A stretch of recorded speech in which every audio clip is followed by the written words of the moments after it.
know possums could growl until today.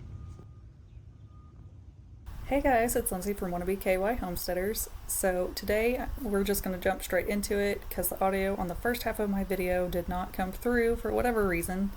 So we have lots of feral cats in our area that we very actively work on TNR, which is a trap, neuter, release. And if some of them are more tame, we will definitely rehome them to a barn home, indoor home, just kind of whatever is available. But we do not want the cats to go without. Also, we want to do the best to make sure that we are controlling this population because when kitten season hits, it hits hard typically. So first thing I'm going to do is get my traps ready. So I have two traps here. One is a little bit larger than the other. So this green one is pretty basic. It just has a little lever on the side that lifts up that plate in the bottom, and the top will just rest on there, so when the cats hit that plate in the bottom, it closes behind them. This is a secondary trap that I have. I prefer this one. It's a little bit smaller, and I feel like because it's smaller, the cats don't necessarily freak out as bad. Sometimes they do, just because that's kind of what it is, unfortunately. And there's me literally forgetting that I put a can of food there already. So this is the same kind of system as the green one. It has a little lever there that's gonna push that bottom part up, so when the cat steps on it, it will close right behind it. So these are humane traps. These are not gonna hurt the cat. We just want to make sure we get these guys fixed and some basic vet work so the population does not increase. So, and here's just a little bit of a better view of that other trap of me getting it set. So we've had pretty good success at getting most of these guys fixed. However, some of the larger tomcats are a little bit more difficult. They kind of know how to outsmart the system, outsmart the trap. So, but we have 2 to 3 others that we still need to work on getting caught. The first little one that we catch and that you'll see here is a small kitten.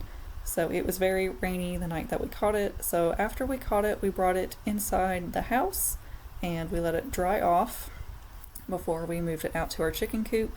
And of course, sometimes you catch some extra critters. Whenever we do catch them, we release them immediately. But I am going to go ahead and jump off here because there's audio in the second part of this video. But thank you for checking this out, and we will catch you at the end. Alright, so we have caught one of the 3 other ferals that are running around.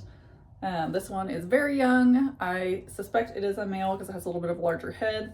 However, I really won't know until I can get closer to it. So this is a completely feral kitten. Kittens are a little bit easier to kind of come around to people. So since we don't have the chickens, I am using our chicken coop. Little kitten's gonna stay inside chicken coop. We have food, we have water, we have litter box. Litter box is pretty much like a natural thing for the cats. So, and we're just gonna kind of give this little guy some time to decompress, calm down. I'm gonna go grab some extra water and we have some food, and we will check on this little guy tomorrow and see how we're doing. So little kitty's been in here a couple of days, definitely calming down, getting a little bit more comfortable, fairly comfortable with people, still kind of scared, but we are going to go ahead and get an appointment scheduled for this little guy to get fixed.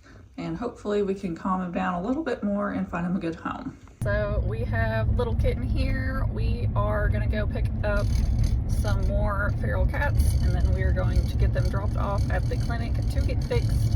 And then this evening we will pick up little kitten and bring him back to our chicken coop to kind of decompress, have a few days to calm down, recover from his procedure here. And then hopefully he will be off to a new home. So typically all TNR kind of works similarly from where this is a kitten and it's somewhat tame. You can hear him protesting currently.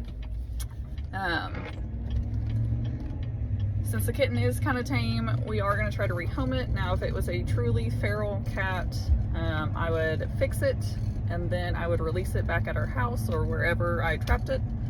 And then we would just go on to the next one.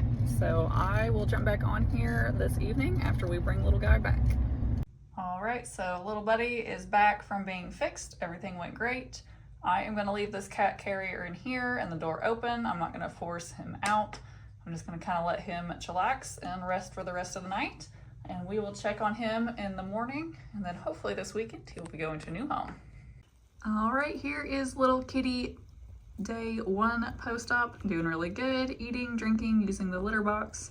So we are still just gonna kind of leave this guy alone today, let him decompress, just because it's kind of a stressful day, you know.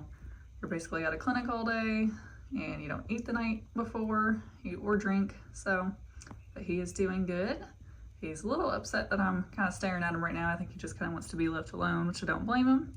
But we will just keep on working, trapping all these other cats and getting them fixed one by one.